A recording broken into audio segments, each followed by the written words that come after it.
Кога ќе снема пари за тендери и за полнење на джебовите, криминалната организација ВМРО веднаш ќе почне со подготовки на избори. По 2 години власт, Мицковски нема ниту едно исполнето ветување, нема ниту еден резултат, нема решение за економијата, а Македонија е заглавена и со блокиран европски пат. Ветуваше враќање на името, ветуваше поништување на Преспанскиот договор, покачување на платите и пензиите, ветуваше економски развој. Реалноста граѓаните ја гледаат со празните фрижидери и празните джебови.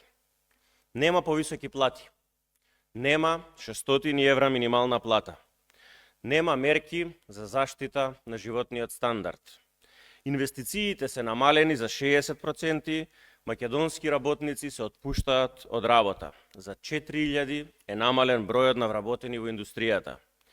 Снемува пари во буџетот, а Мицковски создаде нов долг од 2,3 милиарди евра врз грбот на граѓаните, кој води кон финансиска неизвестност.